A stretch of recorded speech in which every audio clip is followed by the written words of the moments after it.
Boa noite. Esta semana vamos contar-lhe uma história que tem a guerra colonial como cenário. Um caso exemplar das contradições de sentimentos que a própria guerra sempre origina. Vamos recuar a Moçambique nos anos 60. Um grupo de comandos portugueses monta uma emboscada aos Turras, como eram chamados na altura os guerrilheiros da Frelimo. Há mortos e um sobrevivente.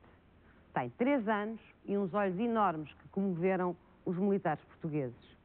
Hoje, 30 anos depois, acompanhado pelos repórteres da SIC, António regressa a Moçambique.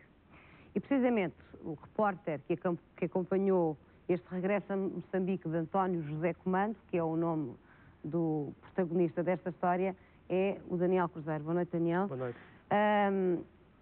Bom, esta romagem de saudade e de recordações que tu presenciaste do regresso dele a Moçambique, 30 anos depois de ter saído, enfim, de lá, ou da terra dele, nas circunstâncias que depois a reportagem irá explicar, o que é que tu apreendeste de emoções? Houve um alívio, houve, pelo contrário, uma mágoa? Enfim, quais foram as emoções mais marcantes desse reencontro? Houve emoções completamente contraditórias, emoções sempre fortes, mas contraditórias.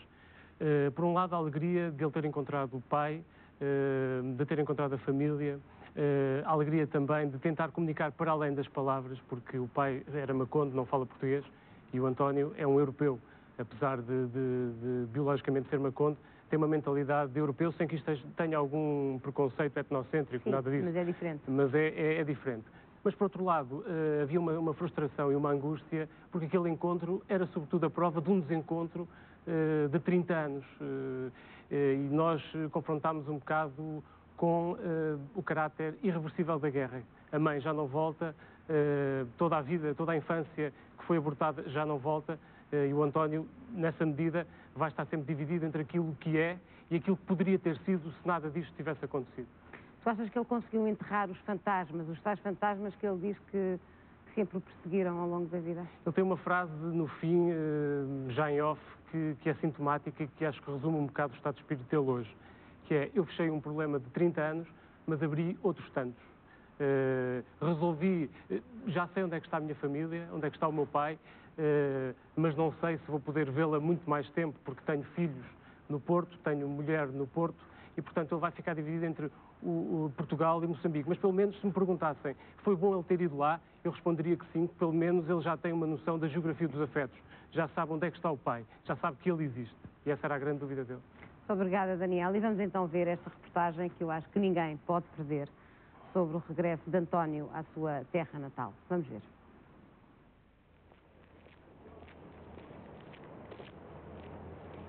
Em 34 anos de vida, António Comando nunca combateu, mas quando visitou o passado encontra marcas de uma guerra que cedo lhe mudou o destino. Com apenas 3 anos foi afastado da família e retirado do lugar onde nasceu. No mesmo dia em que lhe mataram a mãe, ficou ferido na mão direita durante uma emboscada de comandos portugueses. Ele foi um sobrevivente que se livrou de ter ido num massacre, digamos assim, que a guerra acabou por impor. Sobre essa manhã passaram mais de 30 anos. Longe do lugar de Macomia, em Moçambique, António reconstruiu uma vida. Hoje é programador de informática no Porto, tem 2 filhos, fruto de um casamento que dura há 13 anos. Dir-se-ia que tinha uma vida normal, não fossem os fantasmas que o habitam durante a noite, não fosse essa contradição de ter crescido junto de quem o separou da família, para sempre. É uma contradição, porque, sei lá, saber que mataram a minha mãe e gostar das pessoas que têm feito, quer dizer, é um bocado... é esquisito, não sei explicar.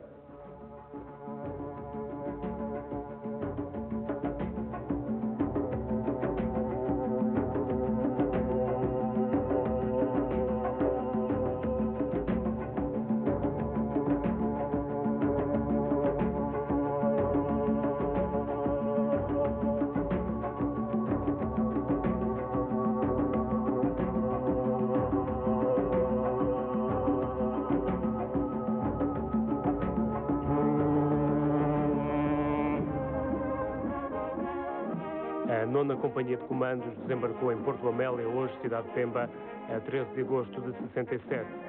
120 homens preparados para o rigor do mato e para uma comissão de 2 anos na linha da frente. Tinham-nos dito que íamos defender a pátria, porque nós não sabíamos nada de política.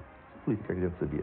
Nem se falava nela, essa palavra não existia no dicionário dos portugueses. Ali havia o facto de ter que ser obrigado a fazer a guerra e fazê-la de uma forma o mais decente possível, de forma a salvaguardar a nossa integridade física o melhor possível.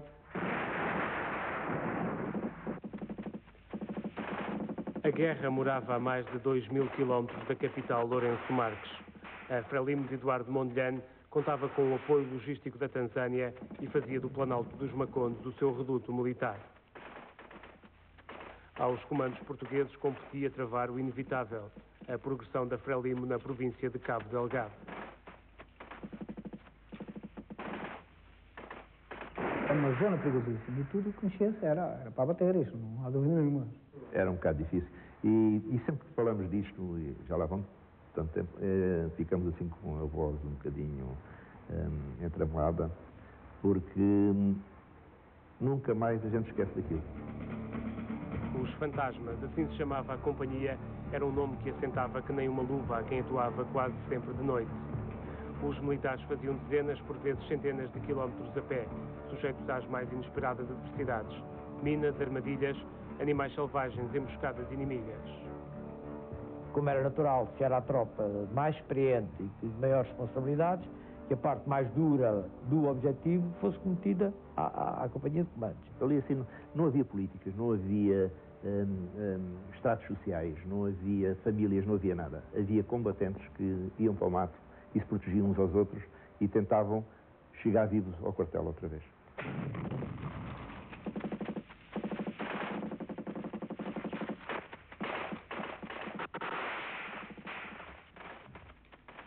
Os militares alternavam um mês de descanso em Montepoês com um mês de combate no mato.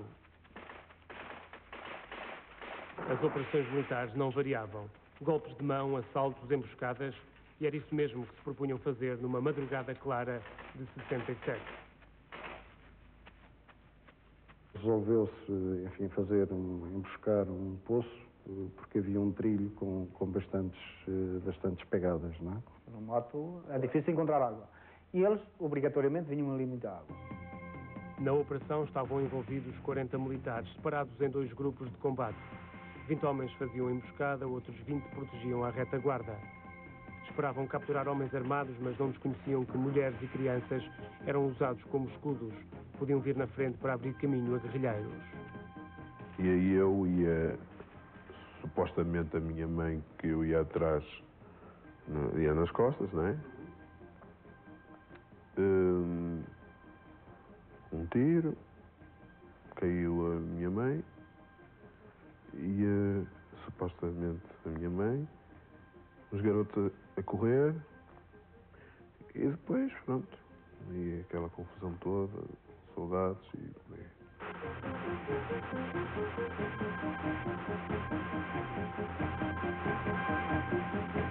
Quatro ou 5 homens a atirar, uma senhora e a senhora com a criança atrás das costas. E ele só levou o tiro na mãozinha. Eu acho que posso dizer que é um milagre. Quando é que teve consciência que a sua mãe morreu? Eu desde o início. Logo naquele dia. Quando o Pimentel vem ter já com o 4º grupo, já trazia o António, já não sei precisar se era o colo, se era pela mão, e a mãozinha a correr sangue, e ela a chorar muito. Fiquei, pá, nem sei explicar, pá, pronto. Eu dei-lhe a minha camisola, porque ele estava nu completo.